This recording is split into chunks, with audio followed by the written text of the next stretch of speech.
Good morning. Today on Spotlight, when and how to reopen Michigan from the COVID-19 crisis. Who should lead the decision? Scientists, medical experts, or politicians, or leaders of the thousands of small businesses that are the backbone of Michigan's economy. Meet Rachna Chandra, a Novi small businesswoman who is using her very talented skills to answer the coronavirus help call in a very altruistic way. It's Sunday, April the 26th. I'm Chuck Stokes, and this is Spotlight.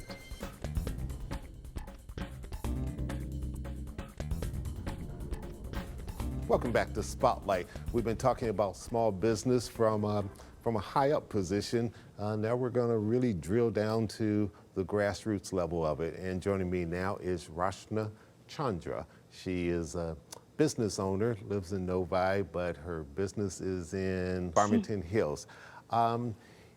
You've been dumped into this COVID-19 crisis in a way that you've sort of volunteered to do so. What is it that you're doing aside from what you normally do?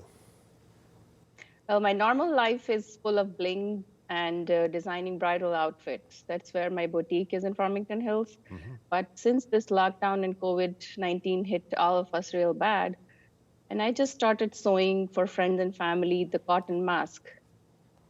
And then after that, the demand increased and a lot of people have been asking me to sew. So I just thought to help the community and the frontline workers in hospitals.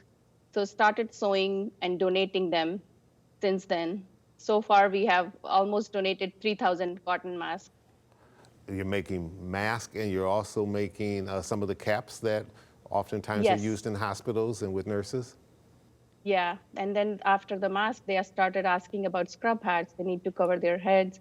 Their ears were hurting with the elastic, so we did headbands for them to put the elastic on the headbands. You normally are making very elaborate wedding dresses, and this is something that you've been doing for a long period of time.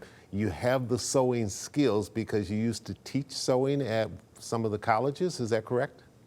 Yeah, I spearheaded the industrial sewing program at Henry Ford College in Dearborn and taught that for about 3.5, 4 years. Then moved to corporate. I kind of didn't like the job, so came back to my business full time. I've been designing for 15 years now. All right. When the COVID-19 crisis hit, that hurt your business, your normal business, correct? Oh, yes. My store is closed. My industrial machines are stored in there. I cannot use them anymore. So we are sewing out of our homes. I have almost 30 volunteers as of today. People are doing this in your home and in their homes with their personal sewing machines? They are all working in their homes. All we do is pick up from porch from all the houses. My husband does the runner around job. Once a day, picks up, drops off, and they all work from their home. I have two teams, one in Novi and Farmington and one in the Troy site. Why did you decide to do this? You're not making a lot of money off this, are you? It's not a money-making product. It's totally donation-based. We have a Facebook fundraiser. People have been donating via my website, through PayPal, Venmo, Zelle. People have even dropped cash at my porch. They have dropped supplies.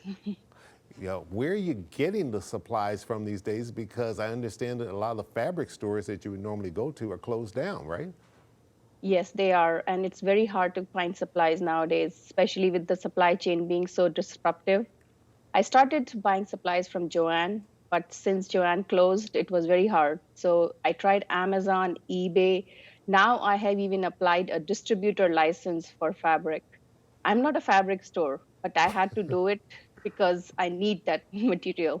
I imagine this is a tremendous wear and tear on these personal sewing machines that were not set up for the type of volume that you're doing. Yes, exactly. You're so right, Chuck. 6 hours a day sewing, these home sewing machines cannot take it.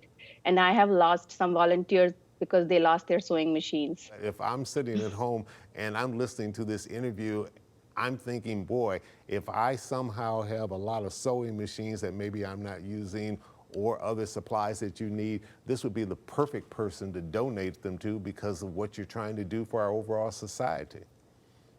Yes, yeah, and it's very satisfying for all of my volunteers I have volunteers from 9-year-old who can sew to 83-year-old grandma who's helping us. Wow. So everybody has a kind heart. And as I said, 30 plus volunteers is not an easy task even to manage. Ms. Chandra, hold on for just a second. We will take a quick break and we'll hurry right back. And I want to talk to you about a special shipment that you recently delivered to a very important ship. We'll be right back. Stay with us.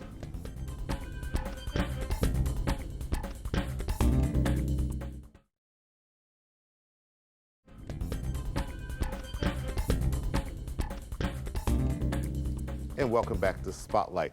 Rachna, you recently made a shipment of these personal protection equipment masks and delivered them to one of our ships that's trying to help the COVID-19 crisis, correct?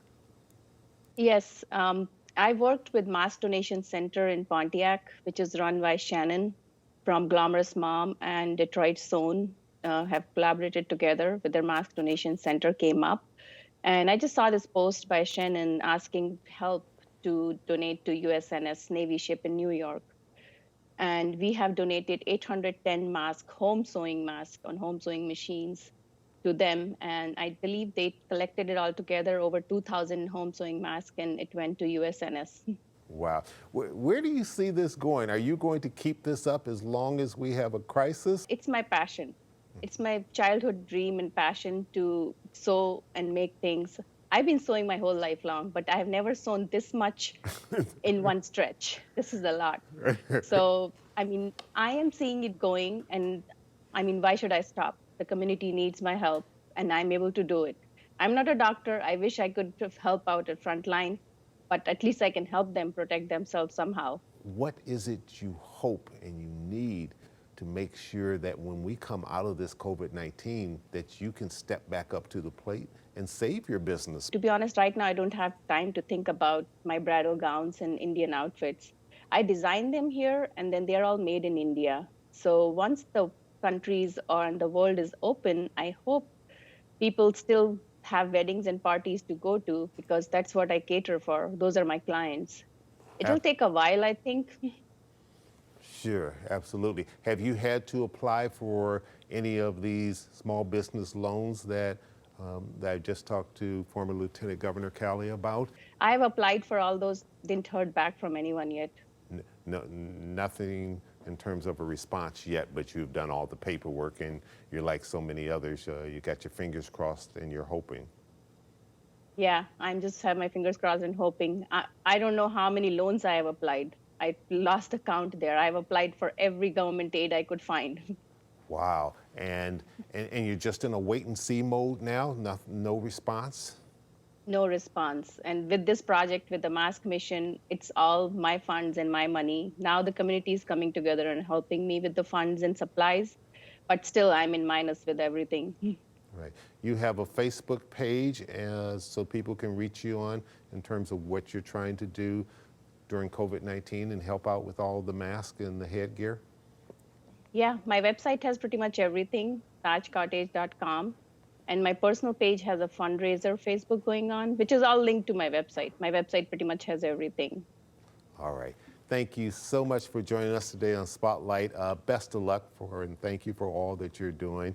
And we're hoping that we get through this crisis sooner than later and that your business and so many other businesses can bounce back.